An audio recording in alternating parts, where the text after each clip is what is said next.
যুক্তরাজ্য জুড়ে চলছে ব্যাপক ধরপাকড়। ব্রিটিশ সরকার দেশব্যাপী ২৭৫টি স্থানে অবৈধ অভিবাসীদের নিয়োগকারী সংস্থার বিরুদ্ধে অভিযান চালিয়ে অন্তত ৮৫ জন বৈধ কাগজপত্রবিহীন কর্মীকে গ্রেফতার করেছে। সব মিলিয়ে ১৩৫টি কোম্পানি অনথিভুক্ত শ্রমিক নিয়োগের জন্য নোটিশ পেয়েছে। নতুন লেবার সরকার আমলে এটি বৃহত্তম অবৈধ অভিবাসন বিরোধী অভিযান। আটককৃতদের মধ্যে কতজন বাংলাদেশি সেটি উল্লেখ করেনি হোম অফিস।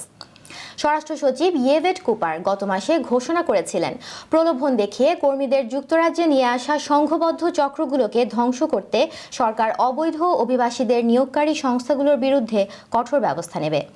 সরকারের মুখপাত্র বলেন, এ ধরনের আরও ক্র্যাকডাউন অব্যাহত থাকবে।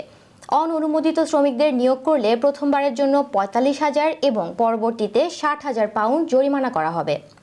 শ্রমিকদের একটি অর্থের জন্য ভয়ঙ্কর পরিস্থিতিতে বসবাস ও কাজ করতে বাধ্য করা হয়। এ ব্যাপারে লন্ডনের চ্যান্সেরি সলিটিসার্সের প্রিন্সিপাল ব্যারিস্টার বলেন, সাঁড়াশি অভিযানের কারণে দেশটিতে বসবাসরত বৈধ কাগজপত্রবিহীন বা কাজের অনুমতিবিহীন বাংলাদেশি ও তাদের স্বজনদের মধ্যে উদ্বেগ ও উৎকণ্ঠা বিরাজ করছে। নতুন করে বিভিন্ন ভিসায় মানুষ না এনে ব্রিটেনে যাদের কাজের বা বসবাসের বৈধ কাগজপত্র নেই, তাদের যদি শর্ত সাপেক্ষেও বৈধতা দেয়া হতো, তাহলে ব্রিটেনের অর্থনীতি লাভবান হতো এবং তাদের অর্জিত অর্থ থেকে ব্রিটেনে বাড়তি রাজস্ব পেত।